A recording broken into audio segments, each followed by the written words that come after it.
First, I want to congratulate those who are putting together the First Amendment Museum in Augusta.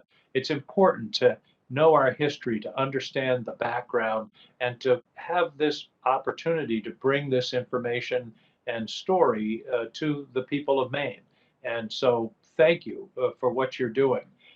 I've always thought of the Constitution as really in two pieces. The purpose of the Constitution, of course, was to enable the government to serve the people, but it was also designed to protect the people from the government. It was designed to disperse power, to be sure that power wasn't concentrated in any one hands. And that's why we have this sort of herky-jerky system of two houses of Congress and the president and the Supreme Court and vetoes and two-thirds votes for treaties and bills that have to pass in both houses and conference committees. All of those protections, all of those provisions are designed as protections. As the idea is to divide power so that it can't be concentrated and therefore can't be abused. But when the framers of the Constitution finished their work, they realized that they hadn't quite done everything. And so in the first Congress, the first order of business was the passage of the Bill of Rights.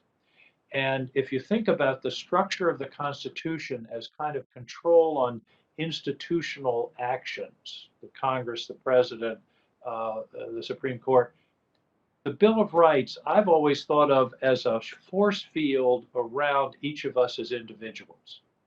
And what it basically says is, okay, we've got these set of rules that it's going to be hard to make new laws because we've got all these obstacles. However, even if you achieve all of the obstacles in the structure of the Constitution, you still can't break that force field around each one of us.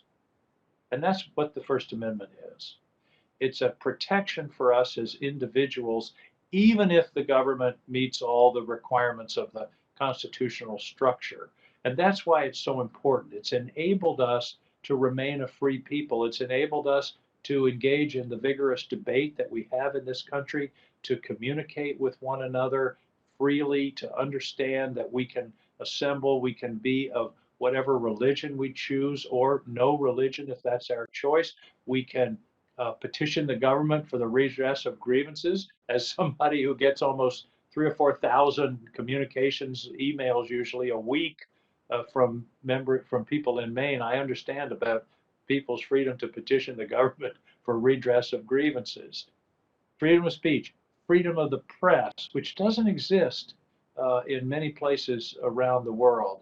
The press, to those of us that are in positions of authority, can sometimes be annoying, and can sometimes we wish, we didn't have to have that troublesome story. But the First Amendment says, no, you can't control that. That the flow of information is the bedrock of our democracy, and that's what the First Amendment is all about. So, thank you so much for what you're doing. I'm delighted to be able to join you virtually today. I look forward to being there in person when I'm in Augusta, when the museum is fully up and running.